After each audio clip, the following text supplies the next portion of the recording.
Frères et sœurs, nous croyons que dans sa pédagogie divine, le Seigneur lui-même nous conduit, nous accompagne, et accompagne notre paroisse en particulier dans cette étape qu'elle vit en ces jours.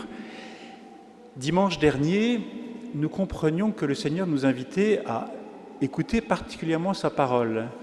Est-ce que certains d'entre vous se souviennent du verset que nous avons appris dimanche dernier? Interrogation. Peut-être que vous avez révisé quand même. On y va. Morgane.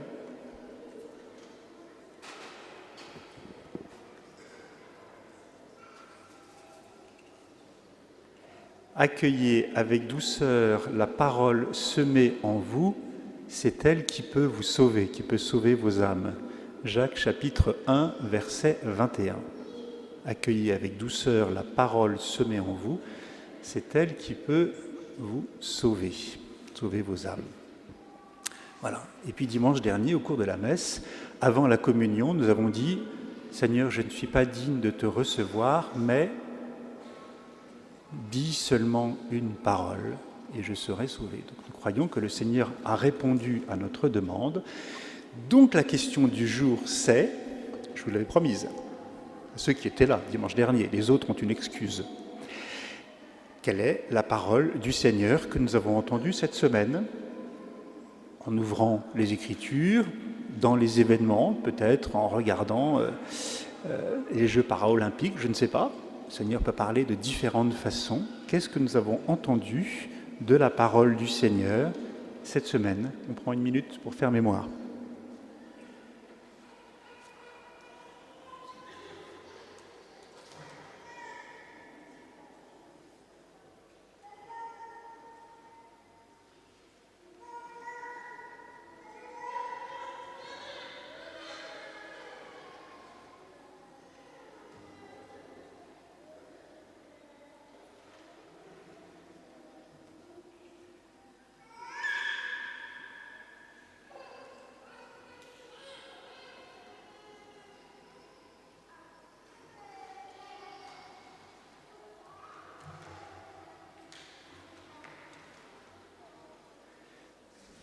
J'aurais bien envie de vous inviter à la dire à votre voisin. Mais je sens bien que si je vais jusque-là, ça va mettre un peu en difficulté l'un ou l'autre. Donc on ne le fera pas aujourd'hui, mais on le fera dimanche prochain. D'accord?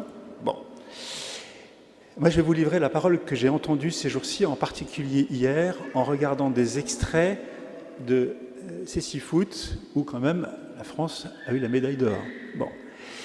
Je me suis dit, c'est quand même incroyable de voir ces hommes qui sont aveugles, et puis on a d'autres spectacles, si j'ose dire, d'autres matchs, d'autres compétitions avec des gens parfois très lourdement handicapés. Et je me suis dit, Seigneur, c'est magnifique, à deux titres. D'une part, ça veut dire qu'il y a toujours un chemin, même dans les grandes épreuves, pour aller de l'avant. On a vu des hommes et des femmes qui ont dépassé grosses difficultés. Et puis, ce qui était magnifique, c'était de voir l'accueil par le public de ces personnes parfois lourdement handicapées, qui étaient ovationnées. C'est-à-dire qu'il y a un accueil des personnes fragiles et handicapées dans notre pays. Voilà une parole du Seigneur magnifique quand même. Bon. En plus, ça rejoint la deuxième lecture. Alors, dans l'évangile d'aujourd'hui, qu'est-ce qui se passe? On amène à Jésus un sourd qui a aussi du mal à parler. Pourquoi a-t-il du mal à parler? Réponse, parce qu'il est sourd. Quand on n'entend pas, on a du mal à parler. Bon, ça va?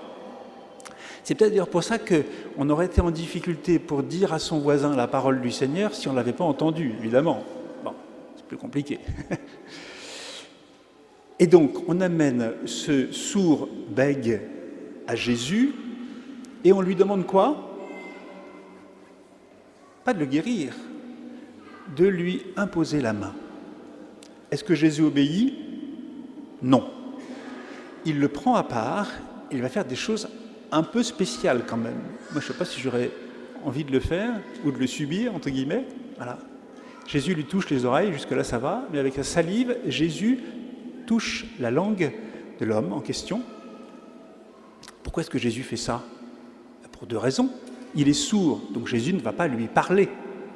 Jésus a l'habitude, quand il rencontre les malades ou les personnes en difficulté, « Que veux-tu que je fasse pour toi ?» Mais donc Jésus va parler la langue des sourds, il va faire des gestes. Bon. Et puis, il dit une parole d'autorité, « Ephata », ouvre-toi. Et à ce moment-là, l'homme est guéri, il entend et il se met immédiatement à parler. Ce qui est un double miracle, parce que quand vous étiez enfant, vous et moi, on a appris à parler. On ne parle pas comme ça tout de suite. Donc là, Jésus lui donne tout de suite la capacité de parler de façon intelligible. Et puis, Jésus leur demande de ne rien dire. Et qu'est-ce qui se passe? Tout le monde parle et parle trop. On n'arrive pas à arrêter les gens de parler. Donc il y avait un sourd muet qui est guéri et tous parlent. Tous parlent. Très intéressant. Pas uniquement l'intéressé. Et qu'est-ce qu'ils disent? Conclusion de l'Évangile.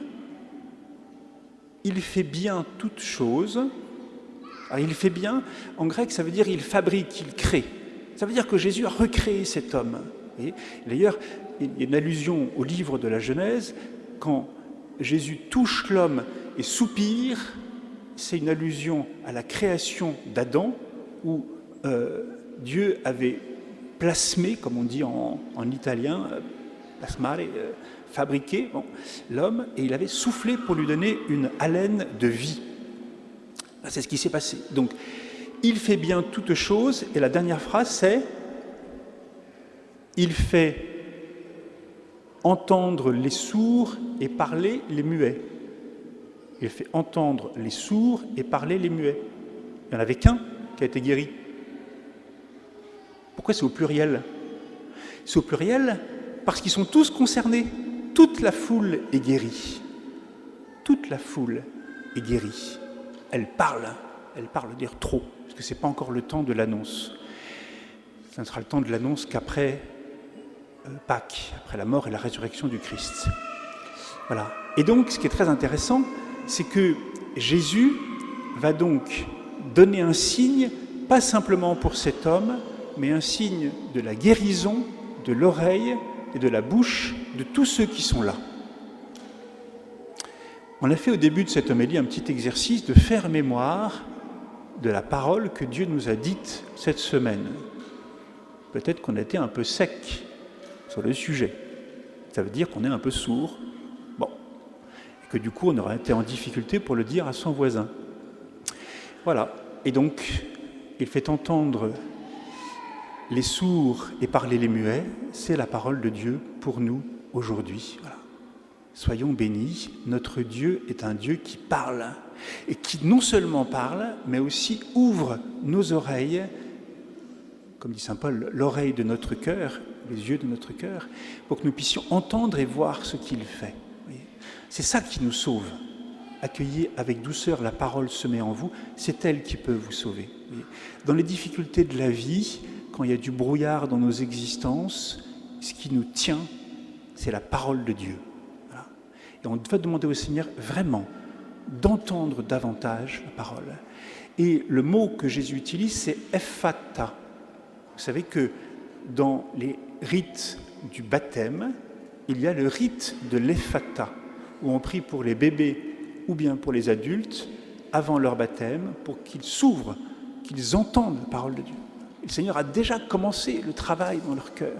J'étais émerveillé cette semaine, je crois que ça arrive ici toutes les semaines, on va finir par s'habituer au fait qu'il y a 3 adultes qui, mercredi après-midi, sont venus me voir. Le premier pour me dire, voilà, je suis d'origine musulmane, ça fait 2 ans que je voudrais être baptisé.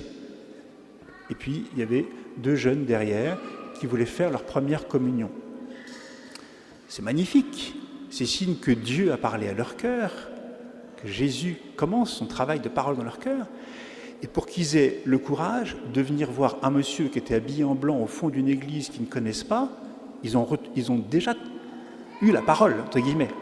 Moi, je ne suis pas sûr que je serais très à l'aise dans leur situation, mais ils ont trouvé la parole. Et donc, c'est magnifique. Le Seigneur fait son œuvre en nous, dans nos cœurs, pour que nous puissions entendre sa parole et la dire. Et en fait, c'est le travail de toute notre vie, que nous puissions de plus en plus entendre la parole de Dieu et de plus en plus la dire. Voilà, notre mission de baptiser, appelée à évangéliser, c'est aussi simple que cela. Alors Seigneur Jésus, nous te louons, nous te bénissons pour ta parole qui nous recrée, qui nous guérit, qui nous sauve, qui nous conduit. Seigneur, donne-nous de l'entendre ces jours-ci pour qu'elle puisse nous sauver et que nous puissions à notre tour la proclamer pour la louange de Dieu, pour la gloire du Père et pour le salut de nos frères. Amen.